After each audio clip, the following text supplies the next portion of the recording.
Shalom and welcome to another edition of Parasha Talk. I'm Rabbi Elliot Malaman in Highland Park, New Jersey, at the Highland Park Conservative Temple Congregation on Shemen, and joining me, my good friends, Rabbi Barry Chesler, Solomon Schechter Day School in Long Island, Rabbi Jeremy Kalmanovsky, Anshe Chesed, New York City. We are recording this for the last Shabbat of the season, the last Shabbat in Machane Ramah in the Berkshires, on 102.3 Kol Ramah, where you can get this, the best Parsha podcast in Dutchess County, the best Parsha show for, I don't know, is it 10 years straight now? We voted ourselves the best Parsha show for 10 years running. Unanimously, because there's just so much Torah here. There's so much Torah here. Before we begin, just thank you to people who are watching us, listening to us. We're really, really touched. We're honored that you do that. You spend about a half an hour every week with us, either preparing your Shabbos dinner or folding your clothes, doing your laundry, or doing everything else as we are in the background. And to all our friends at Ramah, thank you for watching. And to Mitch Mernick, special shout out. Thank you for producing us and for uploading us on the website and everything. This week's Parasha Re'eh. It starts with Re'eh, which I don't want to say is unusual for Dvarim, but Dvarim is about Shema also, right? Listen. So this is the first time we have, or not the first time, but it's right in front of us. Look at the blessing, look at the curse, right? It kind of sets us up for the theme of choosing and what kinds of choices we're going to make in the land and how we're going to live in the land. And we're going to talk about that. In particular, we have to note that this is like, the rhetoric, the literary beauty of Deuteronomy is really spectacular. But one of the key things is it begins like this. This is open parentheses. Re'eh natati lifnechem bracha u'klala. I've placed before you blessing and curse. And then at the very, very, very end of Deuteronomy, this is going to be the close parentheses. That phrase is going to get repeated. I place before you blessing and curse, good and bad, life and death. Therefore, choose life. Life, man. Choose life. Choose life. So, and all the intervening material, all the legal material in Deuteronomy is therefore in this context of you always have an existential choice to make about what kind of life you want to live: virtue, kindness, justice, or exploitation and cruelty, and all the opposites. Right. And we could push it a little bit more, because up until now, we could forget that the substance of Deuteronomy is law. And this is going to begin the lengthy central legal portion of Deuteronomy, which sometimes will supplement or augment and sometimes contradict or modify the laws that we've previously seen in the earlier books. Well, that's a good segue to get into chapter 12 of this Parsha. So we get, once again, this theme that you are going to go into the land, and that the land, living in the land, is going to, of necessity, require some kind of legislation. You're going to need rules, you're going to need statutes, you're going to need a whole system of law. Let's just take the first set of mitzvot here, because you're coming into the land, and unlike the mythology that may have developed in Judaism about the Israelites coming into the land, there are people there.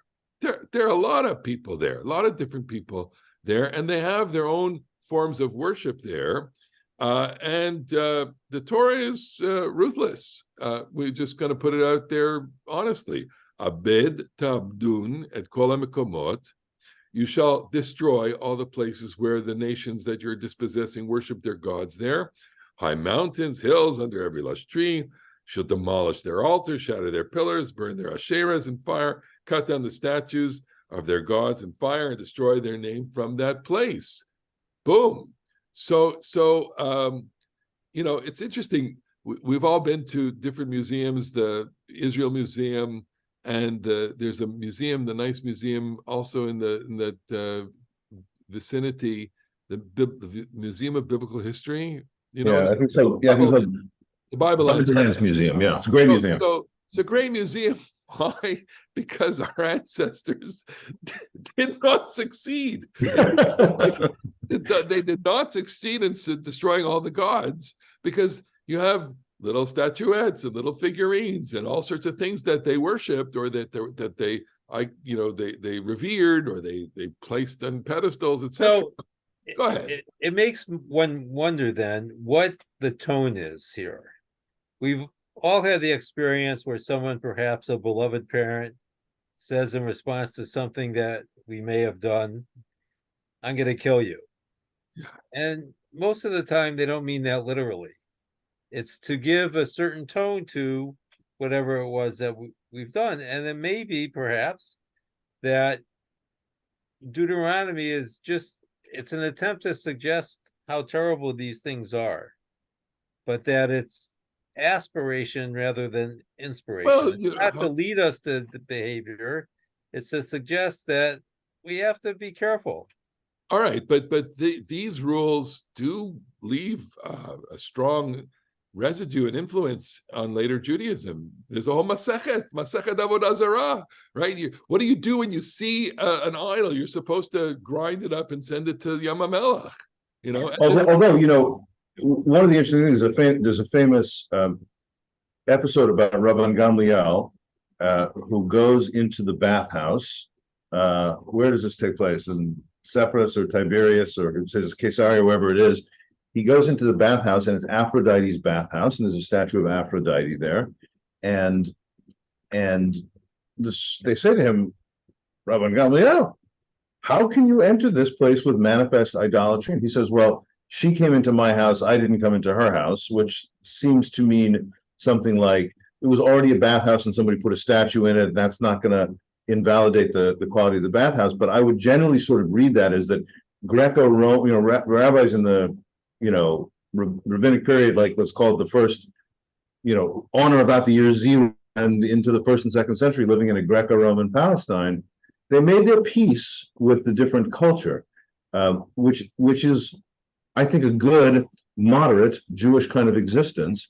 But it's also true that perhaps the most famous, like one of the 5 or 10 most famous pieces of rabbinic literature, is the story that Abraham was so great because he broke all the idols. And, you know, that I think American liberal Jews often look at that story and say, aha, Abraham was an iconoclastic kind of guy. He punctured the society's hypocrisy. Well, I think probably lots of Jews read it over time to mean, yeah, he smashed the idolatrous shrines, and isn't that really the way to be? You know, I teach that story. One second, I teach that story, and I say it's a story that we waste on children, because it's such a sophisticated story about the whole nature of idolatry, which is, if you're the scene I point, there are 2 things I point to in that story, which is when Abraham is no good at doing anything, they say, oh, make him into a priest. I love that line. The second thing I love in that story is that when everybody comes in, they say, well, make me an idol, or sell me an idol just like me. Like the old woman comes in, she wants an old woman. The strong person comes in, wants a strong man. And so it's the rabbi saying, what is idolatry? Idolatry is just a different form of narcissism. It's all idol worship is self-worship. And in the self-worship, they see that as the ultimate evil. Look, I mean, I know I'm gonna set Jeremy up here for a good slam here, but wouldn't the evils of our day be narcissism gone wild in certain leaders? I mean, you know, and you see what happens. What, you know, how that, I mean, that is lethal. That can be lethal to a society. So in a way, you know, while I want to agree with Barry and say, of course, this is aspirational, and nobody, you know, the evidence is still in front of us. We still see the remnants of all these things. But they understood that there's something quite dangerous and lethal. I would say, by the way, I totally agree with you about that story from Breshit Rabbah, the enormous sophistication of that story. To me, the top element in that story about Abraham smashing the idols is that when he you know, ridicules them, he destroys all the idols, and puts the stick in the hand of the biggest idol, Sure.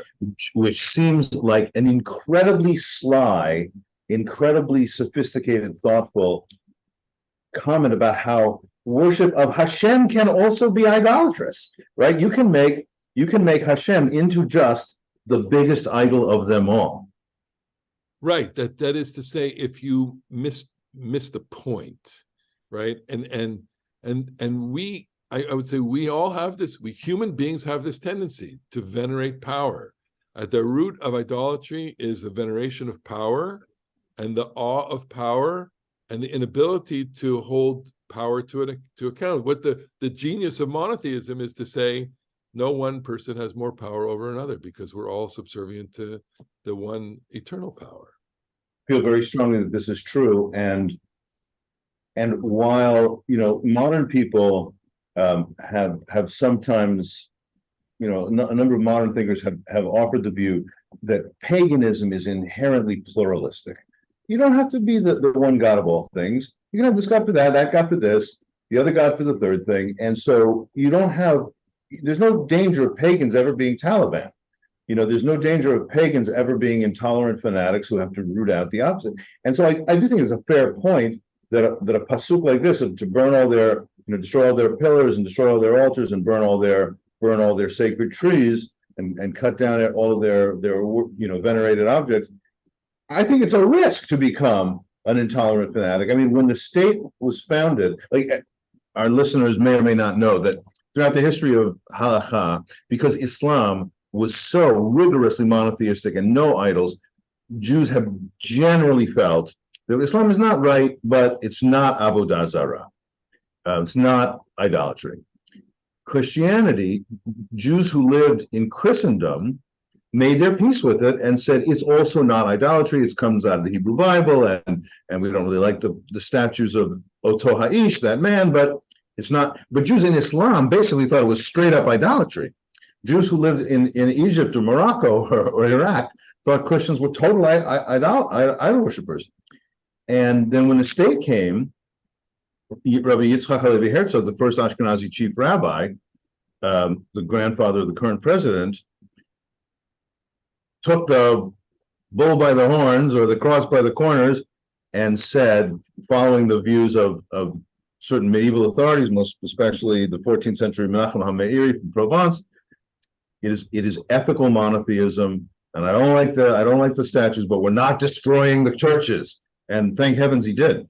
I mean, this is an item of current debate in Israel. There's lots of vandalism and violence against Christians in Israel. It's abhorrent, it's shameful, and it's going to lead to more and more internal strife in Israel, in addition to all the internal strife that is, albeit in a corner of Israeli society. But let's just say this doesn't help anything at this point.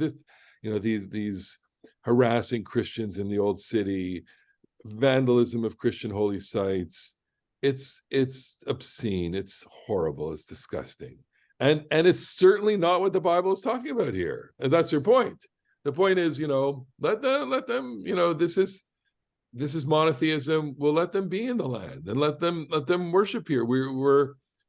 We cannot read the Bible as a moral guidebook for this political behavior today, which is unmediated by 2,000 years of tradition or more. Right? How do you react to that, Barry? So I would draw us back to the original distinction between monotheism and idolatry. God is portrayed in Devarim and elsewhere as a jealous God, an exclusive God, one who demands one's complete allegiance. And so idolatry cannot be tolerated in that. And the question that we don't always think about is, what exactly is the danger of idolatry?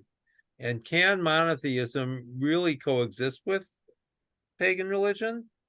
Or must pagan religion be, if not destroyed, at least put aside or properly circumscribed, neutralized, shall we say, so it doesn't pose a threat to monotheism? I a bunch of years ago, I had a sort of a series here at the synagogue. We went to mosque. We went to a Buddhist uh, Temple? temple or whatever it's called here in the neighborhood. We went to a Sikh temple and a Hindu temple. And the Sikh were really interesting. By the way, Sikh, we always say Sikhs. That sounds nice. In English, Sikh sounds bad, but Sikh is actually how they pronounce it. Not So Sikh. Sikh, no, they don't say Sikh like it's a Hebrew word. Siach, it's really Sikh. And anyway, these were all so fascinating. The Sikh people, by the way, they have this was one of the coolest things. They have enormous veneration for their scriptures. So they put their scriptures in a special bed. They take it out, they wave feathers over the scriptures. And of course, it's very different than the way we treat the Torah, but it's totally exactly the same. The way we treat a Torah scroll is the veneration of the object. But the Hindus, man, I mean, there's lots of people kissing statues and giving statues gifts. And of course, they don't, the practitioners say, no, I don't think that this physical object is the God, but it orients the worshiper towards God. But I must say that as a person watching that, it was hard to get my mind around watching people kiss these statues. You kiss the Torah? Do you kiss the Torah? Because I do kiss the Torah. I don't. I mean, I do, but I don't. I don't rigorously kiss them. I always I'm aware. You don't French kiss the Torah. I'm aware that when I place my tzitzit on, this is where I'm going in my head. I'm signing on. This is my act of affirmation that what's in there is in me, or I want to bring it into me. So, and that's my along the same line. So, do you kiss the mezuzah? No, I don't kiss the mezuzah. And what about your tzitzit when you say Shema? No, I don't. You don't kiss your tefillin when you... That you do? I do. You know what? That's so interesting. So one can say that the tefillin is actually closest to the Torah. The tefillin, right? Because it has passages of the Torah. So here, this is my own religious anthropology, which is I have a sentimentality towards my tefillin. You know, so I'm so cognizant of being present in, but I have it's a habit. When I put on tefillin, I love tefillin. I put it on. I love the tefillin more than whatever. All of these. So you put your tefillin on Chol HaMoed? Yes, I do. Oh no! I do. I'll tell you why. I'll tell you why. For that same reason, because I like wearing tefillin. I like wearing tefillin. I also love wearing tefillin, but I do not put them on Chol HaMoed, and that's at least partly my Kabbalism. It was really important to the Kabbalists not to put on tefillin on Chol HaMoed. Right, but the difference is, Jeremy, I don't know about the Kabbalists that we're talking about here, but my guess is you go to work on Chol HaMoed. So it's not really. I'm going to work on Shabbos. That's what it means to be a public rabbi. Well, that's a little bit different. So you don't go to your office on Shabbos. The reason why I put tefillin on Chol HaMoed is because Chol HaMoed is more Chol than Moed, and I feel, in a sense, because of a sense of affinity towards the mitzvah tefillin, I can't bring myself. It's interesting, Israelis, and when you're in Israel, it's a whole different ballgame with regard. Well, that's because. I mean, at least partly because of the reason that I said it is Minhag Eretz Yisrael, but it's under the enormous influence of the Shulchan Aruch Rabbi Yosef Karo, who, because of his Kabbalism, went to town on not wearing tefillin on Chol HaMoed. Okay. So a good digression there. So let's go to chapter 14. Let me just say one quick thing, real quick, on this last point. The Bible says, you destroy all these altars, they worship them on top of every hill and beneath every leafy tree. Lo tasun kain l'Adonai Elohechem. Don't do this to the Lord your God. And the simple shot is very obviously, don't worship Hashem the way these people worship their false gods. Don't have the idols. Don't have the sacred posts. Don't have these many hills and leafy trees.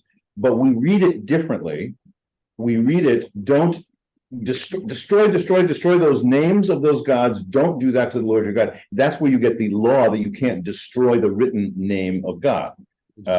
it's a misinterpretation of the simple semantic meaning of the verse, but it's a beautiful one, and it goes to exactly what we're talking about now, which is that we do think that certain objects, a Sefer Torah, tefillin, a mezuzah, they do represent the name of God, and so it has to be. It's almost a little bit vulnerable, that name, and you could destroy it, so you must not. So do you delete files on your computer with Hashem's name on it? Uh, the real hard thing would be to turn off the screen, because the files in the computers are just ones and zeros, but the screen is like a visual representation. Of course, you have to. You cannot do otherwise. Yeah, it's impossible. It's So impossible. therefore, we all do a kind of mental calisthenic, which is that the visual depiction of God's name on a screen is a temporary manifestation of God, and it's not the name of God, so to speak. Right, but I think the original law had to do with print, because print was conceived as being permanent, Right. which And even now, decidedly a computer screen is not. Right? Once the electricity stops, the screen disappears. There's a series of tshuvot about photocopies and what kinds of things you bury, etc. Okay, so now let's go to Banim. Banim atem l'Adonai Elohechem, chapter 14, verse 1. You are children to the Lord your God. Lo titgodedu, which means cut yourself, but it also means, well, the midrashic interpretation, lo tasu agudot. Don't divide yourself up into subunits. Jeremy, you want to take that for a second? Yeah, this is a making that midrashic maneuver that you just described. Lo tasu agudot. Don't make yourself into all little sub factions. You have to have a sense of yourself as part of this great big Am Yisrael Jewish people, and you have a sense of unity. And this is a very poignant mitzvah right now because of the enormous disunity, in Israel, certainly between left and right, adherents of the government or opponents of the Right and government. wrong. It's just there is an abyss among society and a real scar in society. And we feel, obviously the American citizenry is not obliged to the mitzvah of lo titgodedu, but we also feel the same in the United States. There are those. So I want to ask you this question, and we didn't talk about this, but do you think Jews are prone to factionalism, to making themselves in? I was listening to there was a YouTube with Jonathan Sachs, he talked about he was talking with a Sephardic rabbi in England, and he said to this Sephardic rabbi, don't go down the same path that we Ashkenazi Jews went down. When reform came to Germany, there were factions that, the reformers, there were the anti-reformers, and they're the proto-conservatives, the historical, school, etc. And that didn't take place in the Sephardic world. I wasn't sure exactly how to respond to that, given that here I am, I'm a conservative Jew, so I'm inheriting the factionalism that developed in the 19th century in Germany, and the three of us, are proponents of that, and we live with agudot in Judaism. That's really very much on point. I read a fine book by the scholar Tzvi Zohar about the North African and in Iraq and Syria and North African and Eretz Yisrael Sephardi rabbis in the late 19th, early 20th. And one of the points he makes is that that there was they didn't feel the need to reject modernity the way Orthodox rabbis felt the need in Germany and Eastern Europe to reject modernity, and that worsened the factionalization in Europe and just lowered the temperature in the Islamic world. It's a very, very hard problem, because on the one hand, I do think that unity and a feeling of togetherness and a feeling of Am Yisrael membership is absolutely essential to being a Jew at any time, but certainly in the modern times. And I also feel that you run the risk of kind of like forcing an enforced homogeneity. If you tell people like your deeply held beliefs, you shouldn't hold them, because you shouldn't insist on them, because then you're gonna make society too factionalized. I mean, I'll say this in one way. I don't know who said this, but I've heard it many times and I've repeated it. Even more times than I've heard it, I've repeated it, which is that that liberal Judaism, like our own, has succeeded in Protestant countries and not in Catholic countries. So Protestant countries, Germany, England, the United States, Canada, you have a church and you don't really like the church, you can start your own church. You don't want to be a Methodist, you can be a Presbyterian. You don't want to be an Episcopalian, you can be a Lutheran. In Catholic churches, in Catholic countries, it ain't that way, so much. You're going to be Catholic if you live in Poland. You're going to be in, Russian Orthodox if you live in Russia. And so when societies have a kind of established church, dissenters are kind of marginalized. We are Protestant Jews. We think that people who hold deeply held views about the Judaism that they want to practice should be encouraged to practice that way and not, homogenized away. Right, but Solomon Schechter's famous phrase was Catholic Israel, because he thought the model was the Catholic Church. And he didn't live through Vatican II. He did not. I think perhaps part of the issue here, though, is that we don't always see ourselves as part of a larger group. That may be the bane of liberal Judaism, but that's where factions come in and where factions can become dangerous, because we all know that the basic model of society is the family, and no one thinks that there's any great meaning to being one great family. We're individual families, and that's a good thing, as long as we recognize that we're part of something larger that also is important. And I think that, what this verse speaks to, we didn't get to the concluding part of the verse, is that God has chosen us to be holy, created us to be his treasured people. So the Jews have to be a group, a faction, as it were, in terms of larger society, in order to preserve their Jewishness. But the Jews themselves can't break into little groups. That's where the danger is. As we're talking about this, I'm trying to imagine what the ideal shul is, or the ideal community is, or the ideal structure. I thought yours was the ideal shul. I know. Well, it is. In addition to the Highland Park Conservative Temple congregation on Shemet.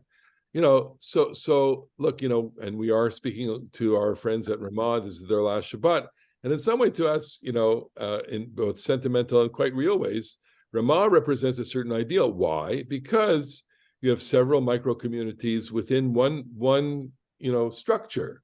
There are communities divided by age, and these are among the Berkshires. There were, and maybe still are, I don't know, different formats, different ways to experiment congregating on a Shabbat. There were, we had for Tefillah Shlema, sometimes there was, non-egalitarianism, etc.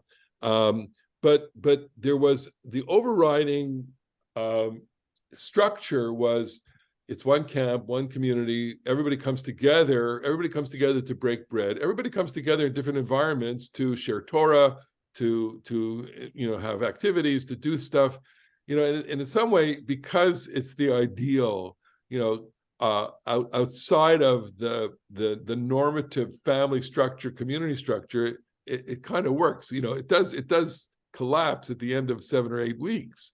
But there is a certain utopia in there that it balances factionalism, or the potential for factionalism, with communitarianism. In other words,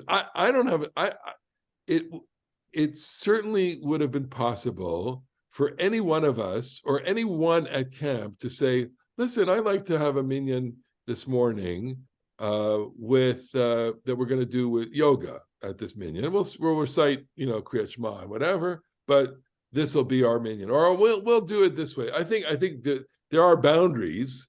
I think we're still at the music boundary at camp, but the idea that you could have many different groups, but under one framework, I think works there. I don't know. What do you think? That was our experience. Because and I do think that's true, and to me that is something like, an ideal shul, because you have an investment in each other's presence, and when things get really bad, as might be the case in the United States right now vis-a-vis the former president, as might be the case right now in Israel vis-a-vis the judicial reform or coup, or whatever language it is that you want to use it, we don't often enough have a sense of like, I really do appreciate that I shared this society with you. Instead, people at some level say, I wish you would just go disappear. I'd be much happier if you weren't here. And that's not the way to go. I feel like, what's an ideal shul? I mean, it's not ideal in other respects, but this would be a special thing, is if you had a great big building and there was, Orthodox, conservative, reform, yoga, whatever, and then everyone had Kiddush together. Well, that would be awesome. That would be awesome. And there are smaller communities that have these campus, the different synagogues. Like I think Raleigh or one of them in North Carolina has that. And that, look, there are all sorts of times. We have a kafa every year with our Orthodox, friends down the block. It's symbolic in some ways that we can at least share a street together.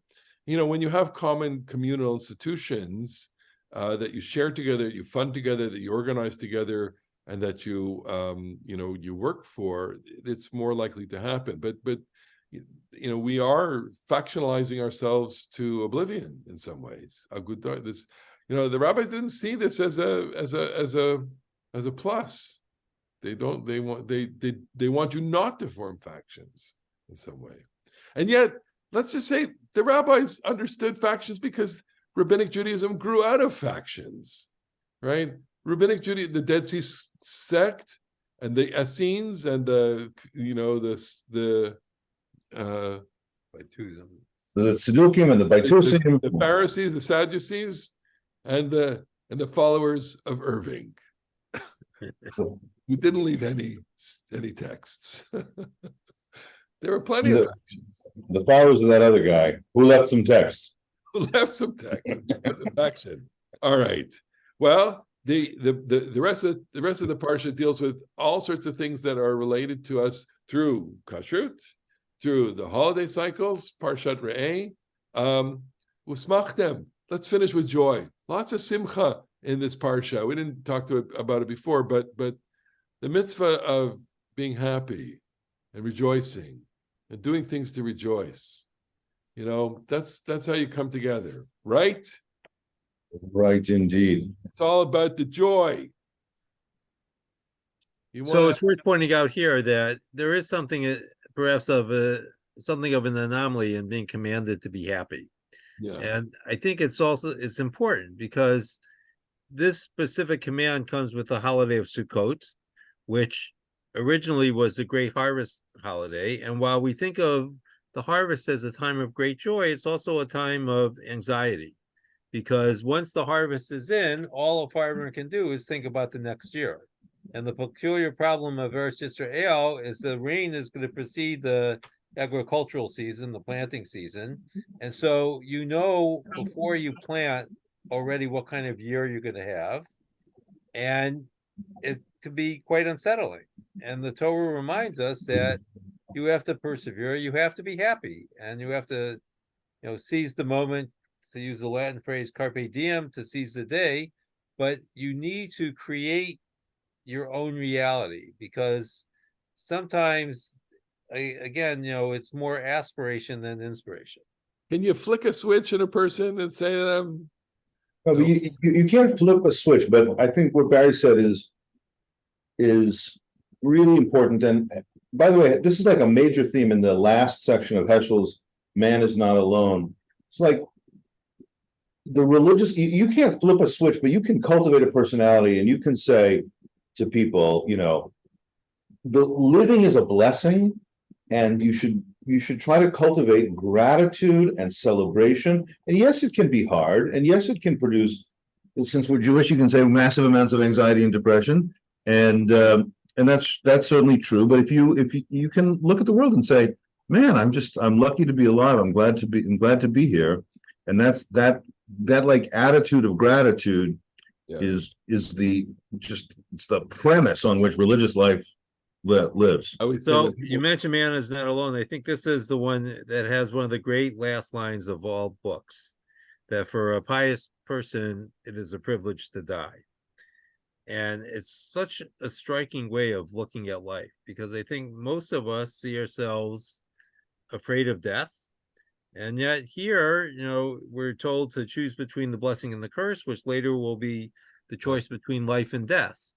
And even though we're supposed to choose life, you know, at least in the abstract, death hovers in the background. Well, that's a joyful note to leave on. But I think people should meditate on that as they think about this Parsha over Shabbat. In the meantime, we want to thank you for being with us. Thank you for listening. Thank you for watching. And we hope to join you again on another edition of Parasha Talk, which will come to you, God willing, in another 7 days. So from all of us, Shabbat Shalom. Shabbat shalom. Shabbat Shalom. Shabbat shalom.